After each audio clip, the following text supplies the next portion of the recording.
2 tanks, 4 infantry fighting vehicles, 9 vehicles for various purposes were destroyed. Units of the Lugansk People's Republic, having completed the mopping up of Zhitlovka, have advanced 5 kilometers and are fighting with nationalists on the outskirts of Kremenная. On the evening of March 30, high-precision air-based cruise missiles destroyed large fuel bases in Dnepropetrovsk, Lysychansk, Chuguyev and Novomoskovsk, from which fuel was supplied to the Ukrainian military grouping in Donbass. Здравствуйте, Diadweef.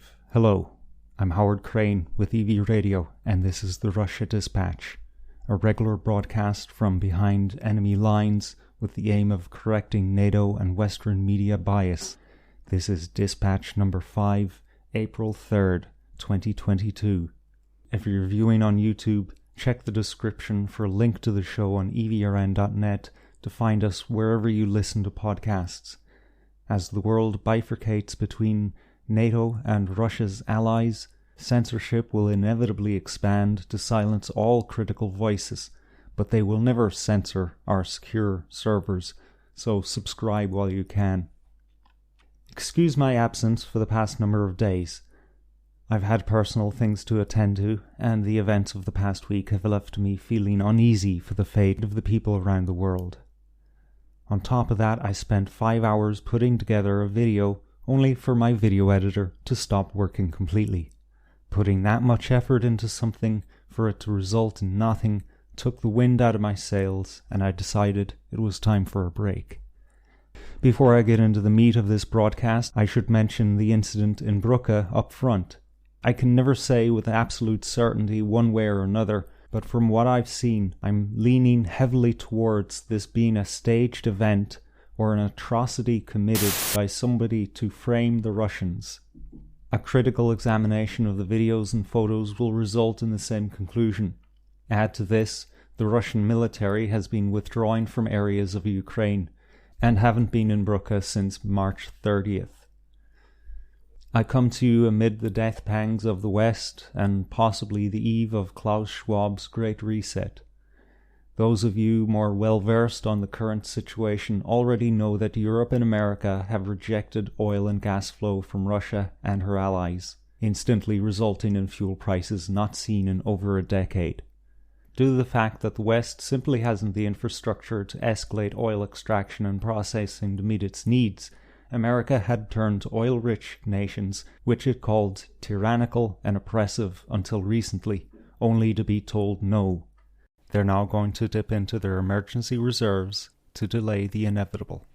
Our misleaders know that this is just the beginning of the consequences of their actions.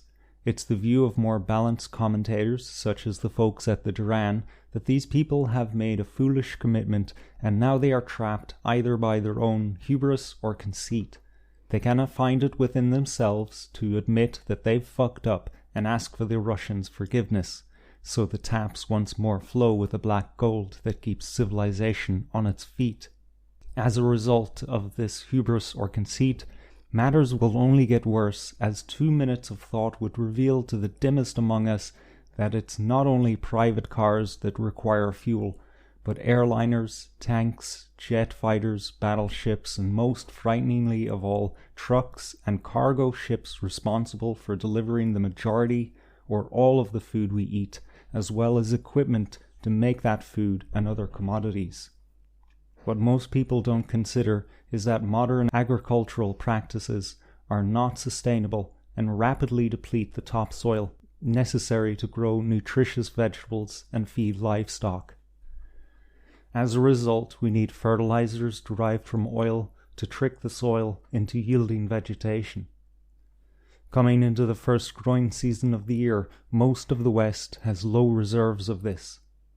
I imagine the assumption of most people is that this is easily fixed by replacing our cars, trucks, and cargo ships with electric ones.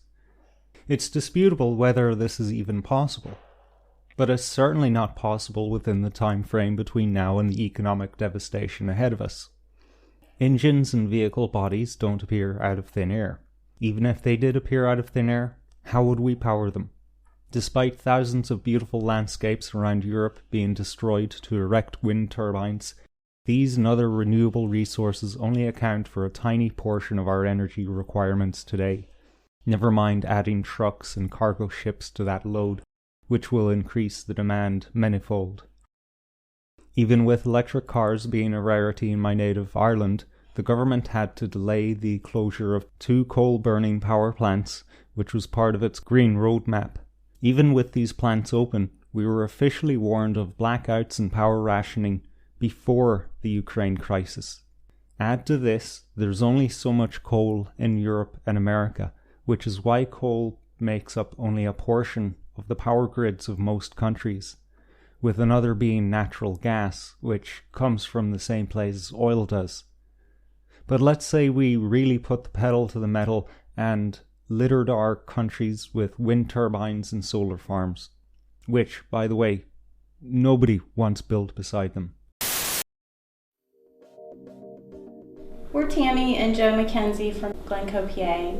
We live between Somerset and Cumberland, Maryland. Behind our home houses 68 wind turbines.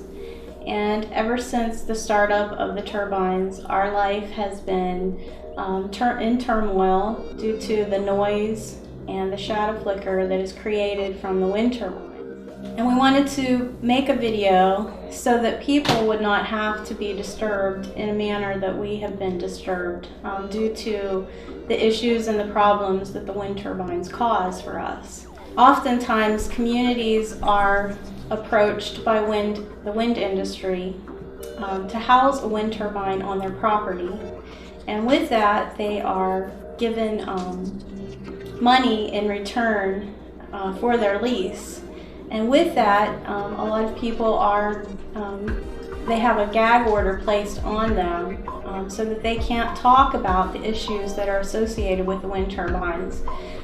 For us, we believe that our story needs to be put out there so that people know exactly what's going to happen, because had we known the ramifications of the wind turbines in such close proximity to our home, we would have had a choice to maybe voice our opinion in not wanting them to be placed so close to our home. But we did not feel as though we were going to have an issue with the wind turbines. There have been so many farms placed in our county that not too many people complain. We have heard of people complaining about wind turbine problems, but we, not being close to them, have said, oh, what should be the problem? There shouldn't be a problem with them. But now, living so close, we do realize that there are problems.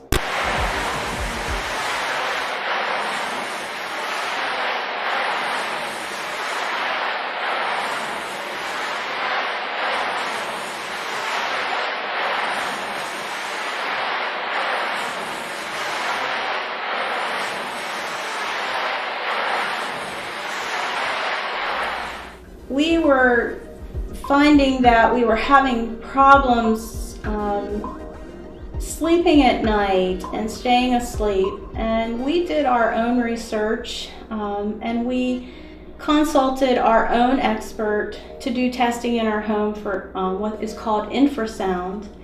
And with that testing, it's found that our home has very high levels of infrasound, and that can also have health implications on people, because it's noise that you do not hear, but it can cause vibrations within the body. So many nights, neither one of us sleep, and the first question that we ask each other every morning is, how did you sleep? How much sleep did you get? Did you sleep last night? And there are nights when we do sleep that when you wake up in the morning, you feel as though you didn't get any sleep. But let's say we really put the pedal to the metal and littered our countries with wind turbines and solar farms. We would still need rare earth materials and other resources that are virtually monopolized by Russia and the countries sympathetic to Russia. The West has backed itself into a checkmate, responded by shooting itself in the foot, and will likely respond again by shooting itself in the other foot, unless the people rise up against their misleaders and signal to the East that it's time to repair relations. This sadly isn't likely to happen, as the people of the West are a fundamentally broken people, and our democracies are broken. They're riddled with crony capitalists and the managerial class.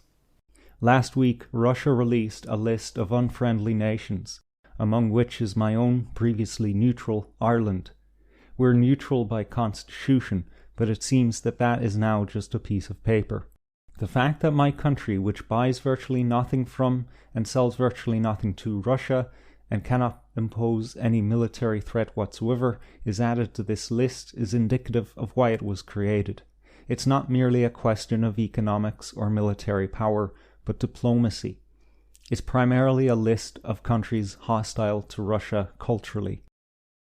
Days into the conflict, a Catholic priest attacked the embassy by throwing red paint on the Russian eagle emblem outside the gates, and just a week later, a man reversed his truck through the gates of the embassy.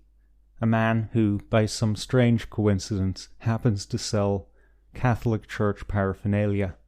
We also have word going around of people going into East European stores and interrogating the staff on whether or not they're Russian. Before you think this is just the ignorant potato pickers being ignorant potato pickers, there have been instances around the Western world of Russian stores and public buildings being vandalized, Russian heritage people being accosted and assaulted, and just a general air of hostility, quite reminiscent of the early days of COVID. There was at least one incident in Ireland where a Chinese woman was being verbally assaulted by another woman in a supermarket in Northern Ireland. Heartbreaking and disgusting behaviour. We should be equally disgusted by the behaviour of many in the wake of the Russia-Ukraine conflict. On March 29th, Ireland escalated things further when our foreign minister expelled 4 Russian diplomats, effectively shutting down the embassy. Similar actions have been taken around the West. The Russian Minister of Foreign Affairs has put out a statement entitled Commentary by Russian Foreign Ministry spokesperson M.V. Sakharova on U.S. orchestrated expulsions of Russian diplomats. Quote, the press release issued by State Department spokesman Price, in which he openly gloats over the expulsion of Russian diplomats from several European countries, is indicative of the real nature of U.S. relations and its satellites.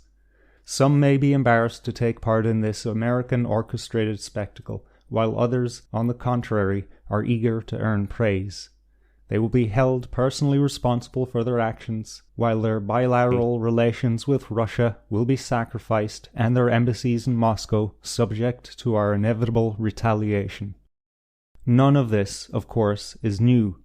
Washington is not ceremonious with its allies, nor with those who, for one reason or another, find themselves in the orbit of American influence, demanding submission and renunciation of claims to autonomy and sovereignty. This is the essence of the notorious Western solidarity, in which the leader easily sacrifices the wingnuts in his own interests, using them as expendable material in a geopolitical game. Unquote. On March 31st, Foreign Minister Sergei Lavrov had equally strong words for the international community, speaking to Russian media.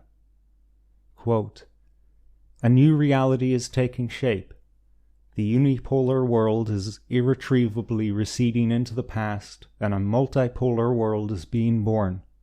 This is an objective process that cannot be stopped. There won't be one single ruler of this new reality.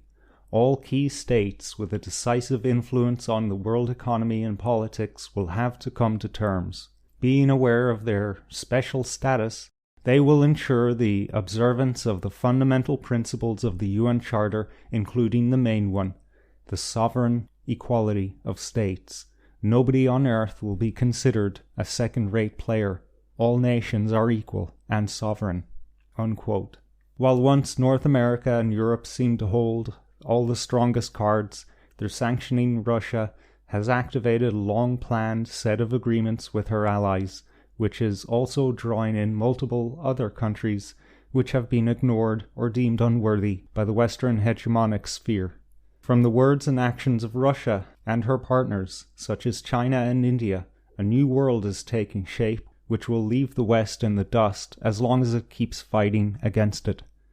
We are at a fork in the road where one option is being to sit at the table of equals, and the other option being to fight against that change in an attempt to restore the status quo of 2 months ago when we held a position of more equal than others. The misleaders of the West are showing no indication of sitting at this table and are choosing to fight. There's only one possible outcome of this stance: escalation. There are 3 areas of concern for me here. The first being, why would Russia or the Russians trust us ever again? Given that they produce most of our oil, gas, and grain, it's at the very least a practical concern that we learn how to live with them. The second being, this is a definite bifurcation of the people of the world. The Irish artist, author, and magician Thomas Sheridan rightly called this a global Kristallnacht against the Russians. To save some listeners a Google search, Kristallnacht is translated directly as Night of Broken Glass, and is also known as the November Pogrom. It was a day of Nazi and civilian violence against Jews in 1938, 5 years after the election of Hitler. Call it hyperbole if you dare, but such violence is often a prelude to genocide, and it will be remembered by the Russian people for generations to come. It just might not mean much to you since you're not on the receiving end. But imagine hearing of your brethren around the world being attacked because of a leader you probably didn't vote for. Imagine someone defamed your national symbol, like Ireland's harp or the American flag, because of a foreign policy you had no control over. The third concern this raises for me is how much control the media has.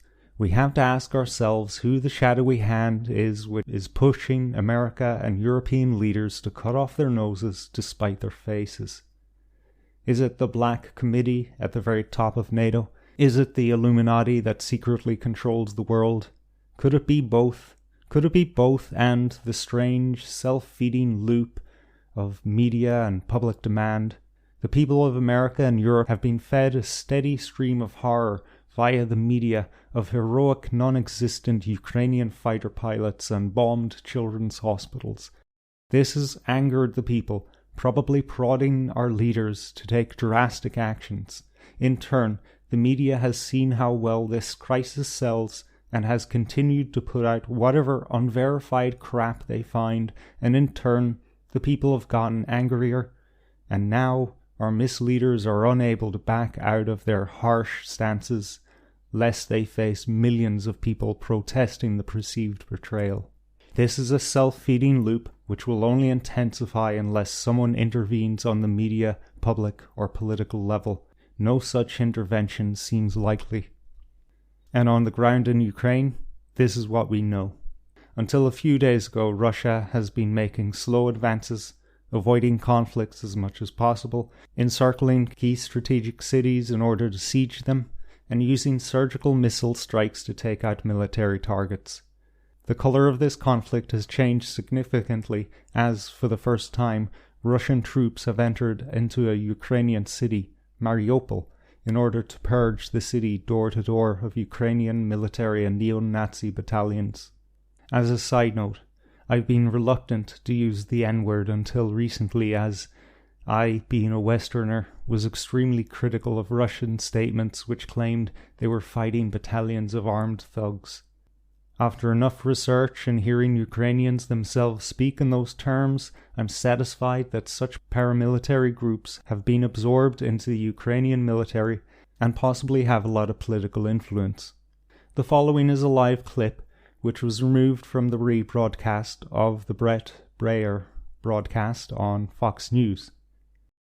I want to have you clear something up for us, and this is these reports about the Azov Battalion that is said to be Nazi-affiliated organization operating as a militia in your country, said to be committing their own atrocities. What should Americans know about that unit, about those reports?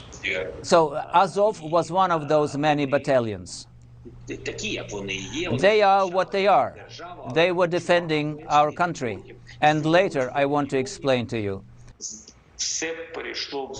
Everything from all the components of those volunteer battalions later were incorporated into the military of Ukraine. Those Azov fighters are no longer self-established group. They are a component of the Ukrainian military. Back in 2014, there were situations when our volunteers were encircled, and some of them did violate laws of Ukraine. And they actually were taken to court and got prison sentences. So law is above all. With that in mind, it's not a huge leap of logic to see how forces hostile to Russian troops would be hiding in civilian structures, necessitating ground troop sweeps of areas, missile strikes, and artillery bombardments.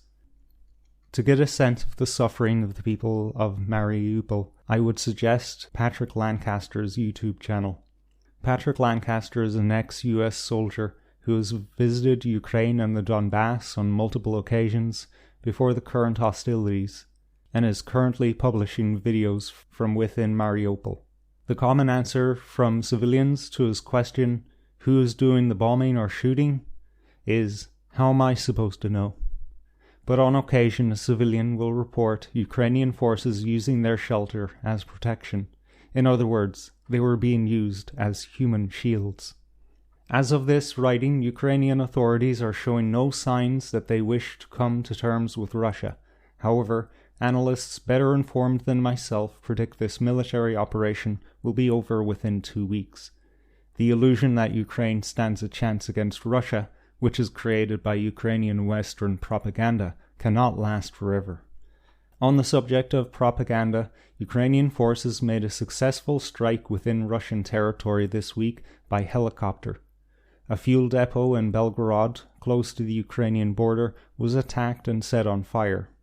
This is the first instance of any hostilities within Russia so far.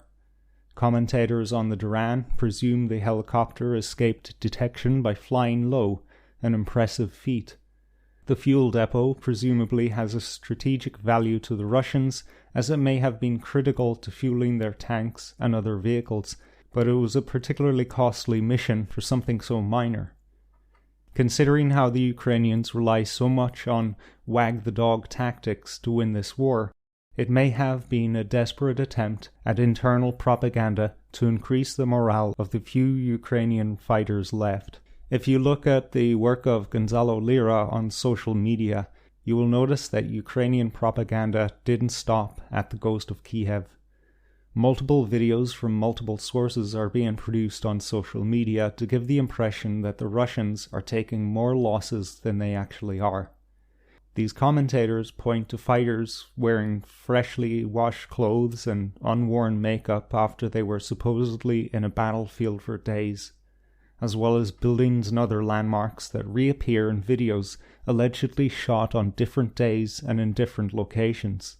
As disgustingly hateful and corrupt as the Ukrainian establishment and their fighters are, I have to commend them on an impressive propaganda campaign which may yet win them this war. They really make the 1997 movie Wag the Dog seem prophetic. I wrote the script I'm reading over the course of the past week, and given the events of today, I should interject the following. I was going to warn of a false flag attack impending that would bring NATO into the fight.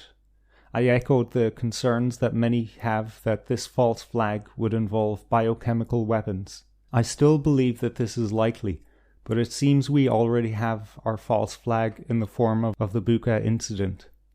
I won't show the videos here for YouTube reasons, but it looks like the infamous footage of Jonestown or the Heaven's Gate compound after the mass suicide. A completely empty town with bodies randomly laying down on the footpaths and the roads. No damaged buildings, no blood, no gore. It just looks like the individuals dropped dead as they were walking around. One individual can be seen lying sideways with a bicycle between his legs, as if he had just stopped pedaling and fell sideways. It's a strange scene that you might mistake for something out of the Twilight Zone.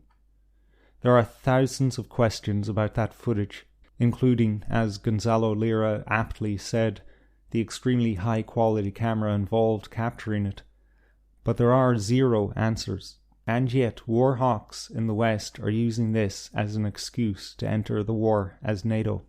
In the event that we find out the Russians definitely did commit this massacre, I'm sorry to say that they wouldn't be the first to commit horrific violations of international war conventions or violate laws of human decency. The Ukrainians have already beaten Russia to the punch there. Furthermore, the angelic NATO partners have also committed similar atrocities in their own wars of aggression. We must seek justice as an international community, but we must not lose sight of the fact that this is war, and horrible things happen in wars. Now back to our regular programming. I think I've adequately demonstrated how the media narrative in this war is important. For the public in the West and Ukraine to become aware that this war is already won by Russia would be catastrophic to morale and public faith in the current leadership. With Russian troops finally closing in on their key positions for the next battle phase, we must be on guard for a false flag which will blot out all signs of Russian successes and necessitate the involvement of NATO countries. This false flag will most definitely involve a biochemical attack, likely on civilians, and will be blamed on Russia.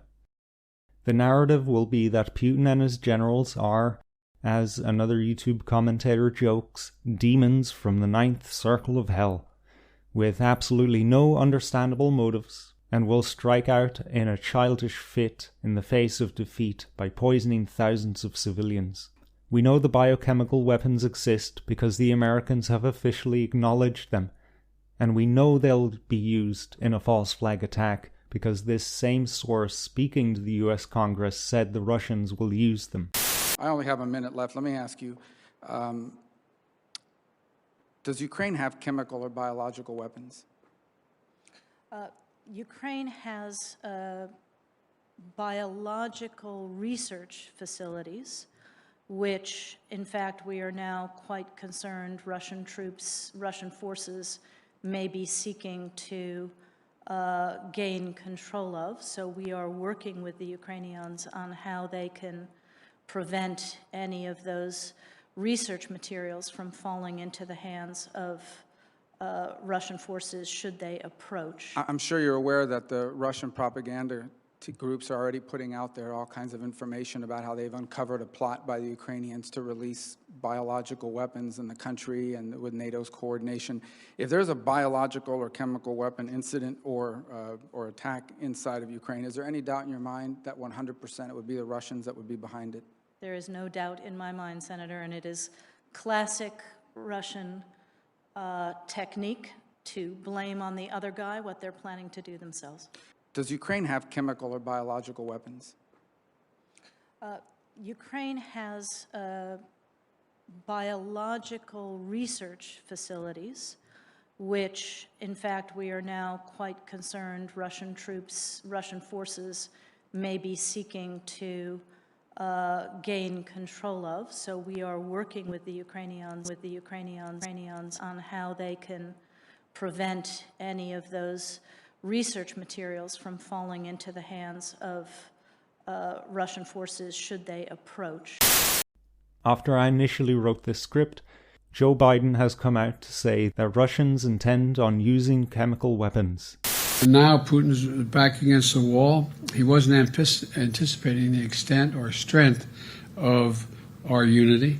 And the more his back is against the wall, the greater the severity of the tactics he may employ. We've seen it before. He's run a lot of false flag operations. Whenever he starts talking about something he thinks NATO, Ukraine, or the United States is about to do, it means he's getting ready to do it. Not a joke. And asserting that we, America, have biological as well as chemical weapons in Europe, simply not true. I guarantee you They're also suggesting that Ukraine has biological and chemical weapons in Ukraine. That's a clear sign he's considering using both of those. He's already used chemical weapons in the past, and we should be careful what's about to come. He knows there'll be severe consequences because of the United NATO front, but the point is, it's real. Perhaps senility grants one psychic powers or something. I will repeat what several others are saying. Why would a winning army needlessly use a weapon that would pose an equal amount of risk to their own troops and severely damage their international reputation even further? Nobody would. Nobody in their right minds. But the people under NATO will believe this, as they've been conditioned to believe the Russians don't have human comparable minds. We've been convinced they're unthinking brutes who simply enjoy inflicting pain on others. There's no reasoning with this intense degree of racism. It's also noteworthy that 30,000 troops are currently in Norway for the NATO military games, Trident Juncture, planned at least as far back as 2020. Russia had been invited to spectate, but they thanked NATO for the opportunity and declined. This will carry on for the next few weeks, and could possibly be a hotspot for a false flag. Carrying on from the general news roundup, I'd like to preach to the choir a little. I'm deeply disturbed by how entrenched this mass hysteria and racism against Russians is.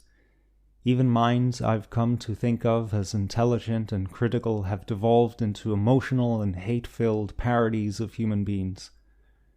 The actions of Russia have been stripped of all possible reason and motive. Many people think the military operation in Ukraine happened simply and only because Putin is a psychopath. We're only capable of seeing things through a Western lens, and we refuse to humanize the other. Please, please, try to speak to your fellow Westerners and urge them to see the other side of the story. This might be a futile endeavor, but the ugly truth is that when you dehumanize another person, it is always a prelude to violence against that person. When you can no longer see that someone else might be motivated by their own sense of self-preservation, and they've been downgraded by you to the station of a beast, you are justified in your own mind to commit any manner of atrocities against them. I've been Howard Crane with EV Radio. Remember to subscribe to the Russia Dispatch here on YouTube, as well as on your favorite podcast service. David Zenya, Slán Lát, goodbye.